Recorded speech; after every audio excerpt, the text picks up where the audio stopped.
Welcome back, everyone. So this is episode 7 of the Ultras Pod. This is going to be just a little bit of a change of our formats. This is going to be the first half, and we will do the second half when we can because we aren't sure of when the next games are going to be played, of course. So without further ado, we will get straight into it.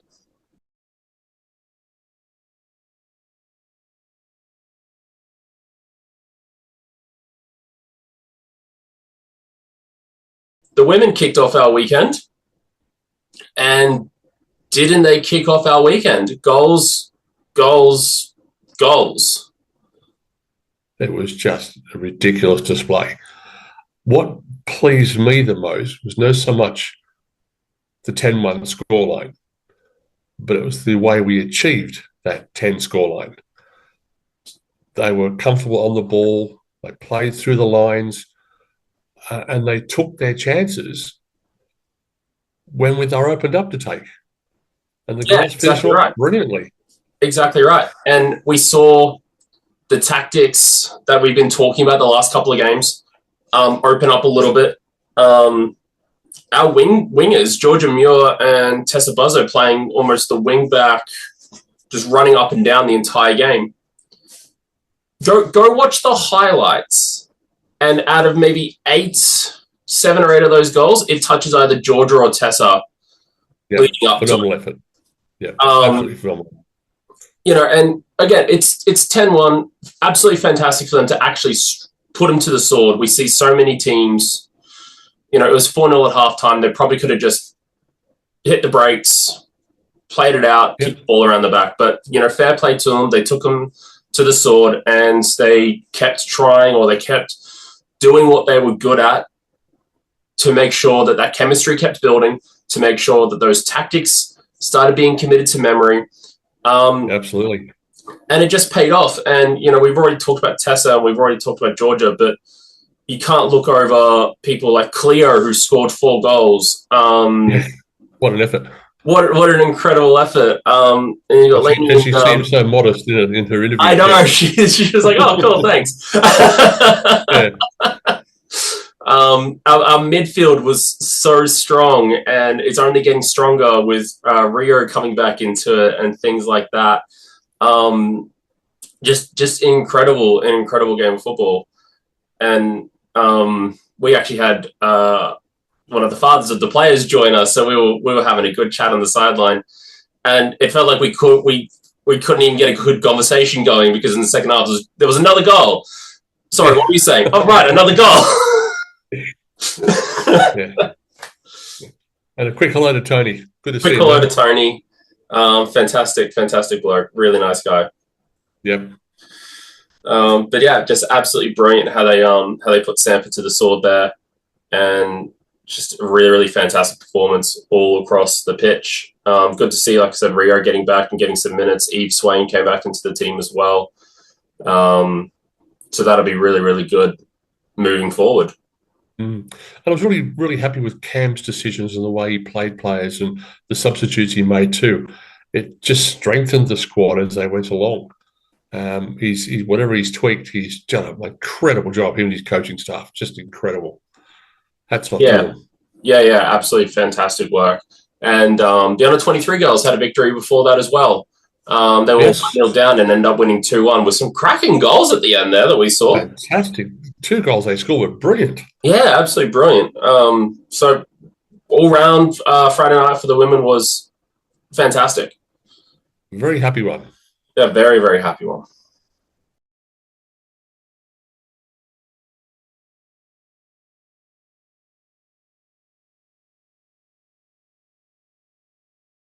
Moving on to the men's game on Sunday night, unfortunately, our men went down 2-1 to Moreton City.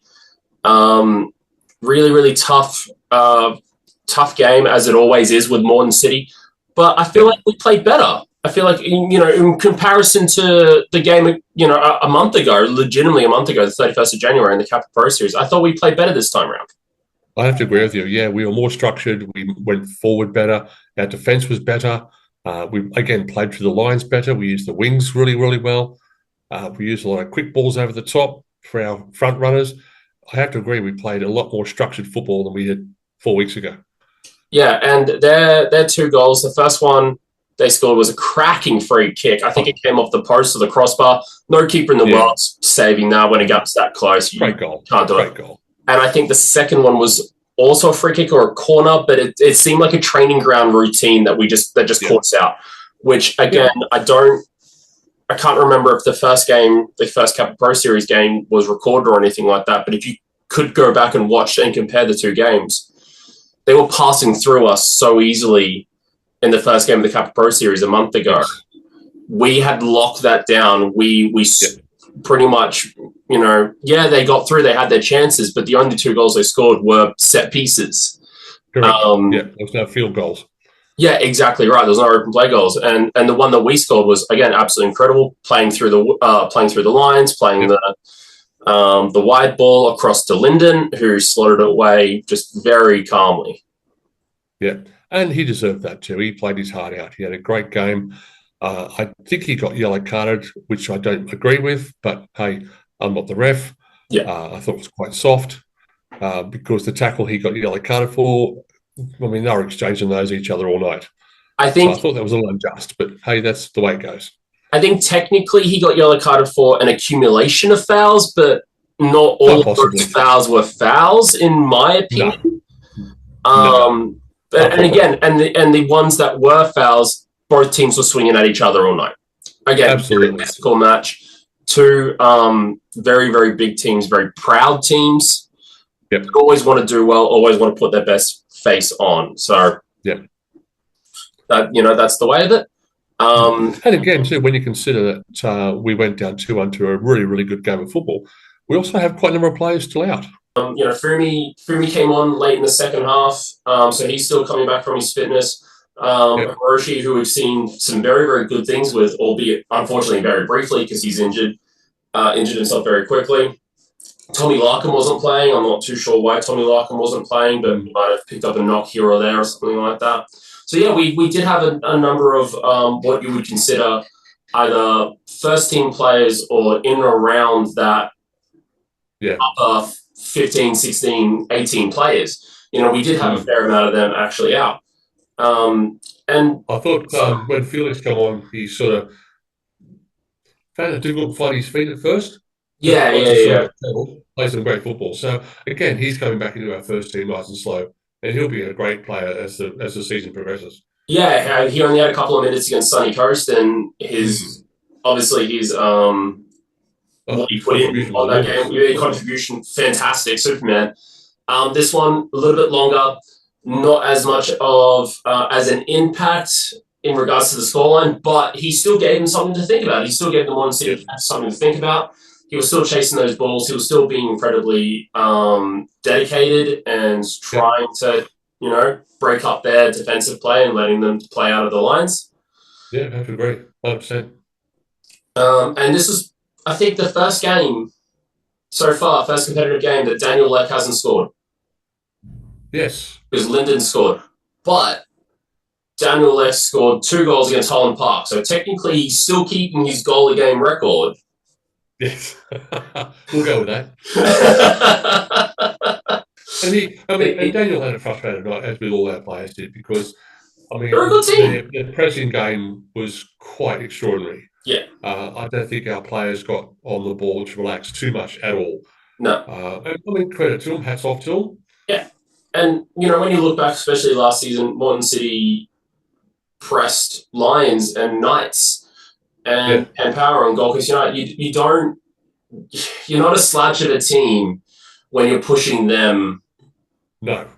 For the top prize and missing out last season, they're going to go again. So, of course, they're going to be even harder, more competitive this season. So, I thought we did well, albeit disappointing result, and the lads will be aiming for perfection in every game, of course.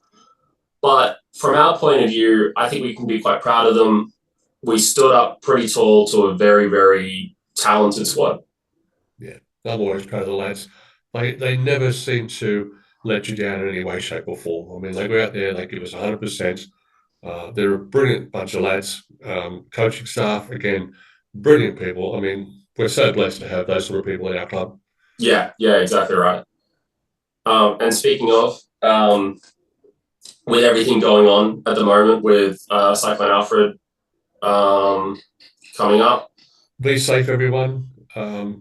If it's as bad as what they're making out to be, stay home, protect your loved ones. Let's come out of this all in one piece, eh? Hey everyone, welcome back. Thank God football is back for a second time this year. It was a scary couple of weeks.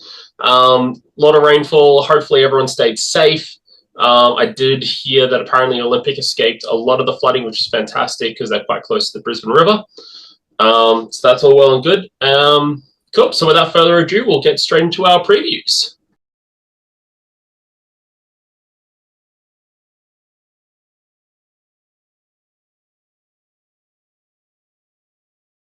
Football's back. Football is back. Straight away, first up we have is Olympic Women's playing Moreton City Women's. The old foes yet again. Yeah, they come back to haunt us. The last time the Olympic Women's played Moreton City Women's, it was a fantastic game. We covered it a couple of weeks back. Absolutely brilliant. We ran a ragged. Yeah. And I don't see anything different this time around. Yeah. In saying that, the girls have had a couple of weeks rest. They would resume training this week, so they're back into training again. We've had players who could get themselves fit with little niggling injuries. They can have a rest up. So we should really have a full strength squad come Saturday. Yeah, it's kind of, there's pros and cons of it. Like the major con, obviously, is essentially your form kind of starts again. Like there's really, we'll go over Moreton City's previous results and our previous results in a second, but there's kind of no point in using that because the form has essentially reset. You're so early into the season that you're finding your form, and then to go out 2 weeks, not even training as a team because the pitches were that flooded. Hopefully they were still doing their own individual training and everything like that and keeping up the fitness. But you're right, the pro of that is players who have those niggling injuries, they just got an extra couple of weeks. Yeah, 100%. I mean, as you said, let's hopefully the girls got together and had their own training sessions, found a dry pitch somewhere. Let's hope the team got together and found a dry pitch somewhere. But they're a very professional outfit. Their focus is very, very strong on what they have to do. Their outcome is very good.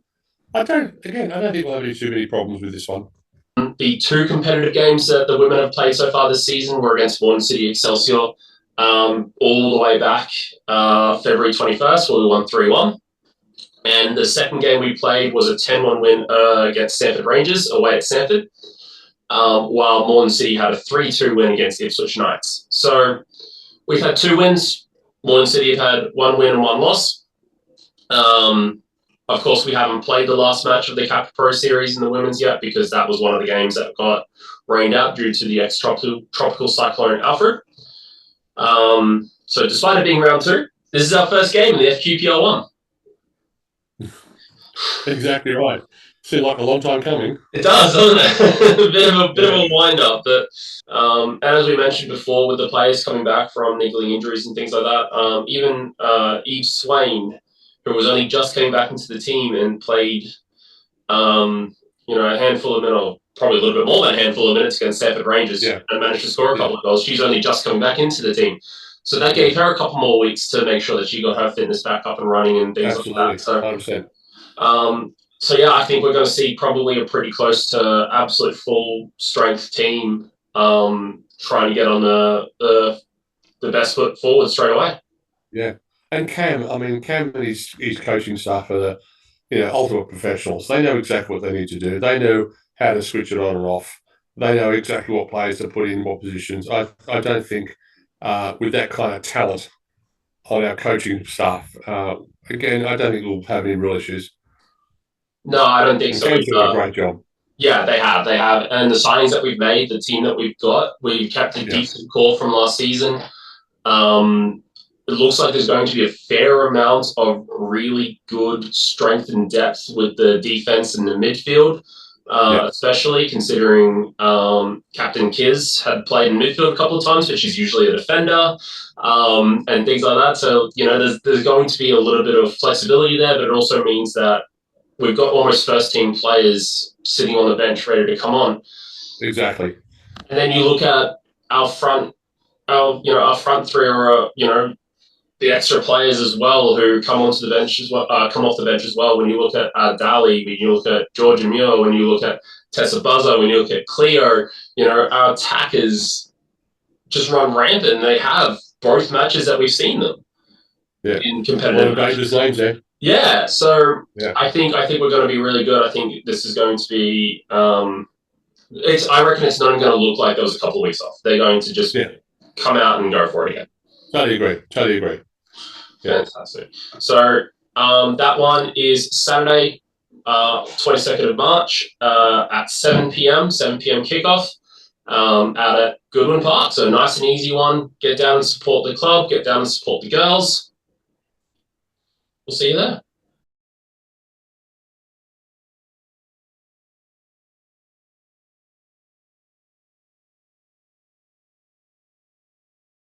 So the men this weekend are playing Gold Coast United, another team that we've already played this season through the Kappa Pro Series. And that was also a really, really tight match, just like the Moreton City one was. Too tight. Yeah. Yeah, a little bit too tight. That was actually a 1-1 draw back in February 14th, so Valentine's Day. In fact, actually, I've got an incredible stat up on my screen here. I was looking at it earlier today. We talk about the tightness of the games between us and Gold Coast United. Now, since 2023, we have played, I think it's 6 times. 5 out of the last 6 matches have been draws. So in 2023 in April, we played in the first Kappa Pro Series. We drew 1-1. We lost 2-0 in the NPL. Then it was a 0-0, 0-0, 1-0, 1-0. I mean, it just shows you how tight both these squads are and how much it's important to both squads to really go out and push. As far as talent goes, as far as what's available, it's equal. Yeah. But we have to get that win up for us. I think that'll, give the boys a lot of pressure off. Yeah, it's been a while since we've been Gold Coast United, so it'd be nice to get that monkey off our back. And yeah, again, it's going to be an incredibly tight game. But as we just mentioned for the women, form goes out the window. You've just had 2 weeks off. Start again. You start again. It's a rewind, isn't it? And start again. Yeah, pretty much. And I don't know if you saw the pictures of Coplix of where Gold Coast United played, but it was essentially underwater. I think Wynnum Hawks had the... Yeah, exactly. I think Moreton City had the classic picture of someone canoeing across it. I'm pretty sure you could have done that at Coplix. So, it was absolutely drenched. And because the coast got hit really, really hard. So who knows, maybe their pitches, they're obviously returning to training this week, but maybe their ground isn't quite ship-shape just yet and things like that. Again, the pro is that players come back from injury a little bit quicker. Some of the little niggling ones, they've just had a bit of a break. So that's, of course, the general pro. But again, Gold Coast United had some incredible form coming into this match. That kind of all goes out the window. Yep. Game 1 start. It's all about a full refresh. So hit that refresh. I really can't call it either way. Obviously, we just have to come out of the blocks and defend quickly and defend strongly. Yeah. Get that first 15, 20 minutes under our belt, and hopefully go with a 0 skill line, and then we can start our attacking form, which we're quite good at. Yeah, we are. When we get running, when we really get the ball moving, we're a really, really good squad. Yeah. And it's all about, Chris Grosman just making sure that we don't make the same mistakes as the past. And, and he's bloody good at that. He's bloody good at the tactical analysis of the game and everything like that. We have a few tools at our disposal with the drone and things like that allow us to have a little bit more analysis. And they're brilliant at it. So with any luck, they've spent the last 2 weeks just reviewing footage after footage after footage and trying to come up with different ways that we can tie up the back and be a little bit more free-flowing at the front. So, yeah. One of the best things I'm impressed with our men's squad is their very close passing game. They play a lot of triangles, but a very close triangle rather than a very spacious one. Running off the ball, switching play, how quick they move the ball from forward, from fullback to midfield to forward. It's just a really quick transition all the time. And we catch a lot of clubs out. You know, we caught Moreton City out quite a few times. That is Sunday night at 6 p.m. at Goodwin Park. Yeah, fantastic. So we'll see you then. Get down there and see the boys. And don't forget, catch up with the girls on Saturday night. Yeah, catch up with the girls on Saturday night, catch up with the boys on Sunday night, support the club both nights, especially considering, you know, we've just had the last couple of weeks off. It'd be really, really good for the club itself, but also just to get back and see the teams play and get back to cheering and being behind the teams. Yeah, fantastic. Awesome. Well, we'll see you there. Yeah, take care. See you soon. Have a good week.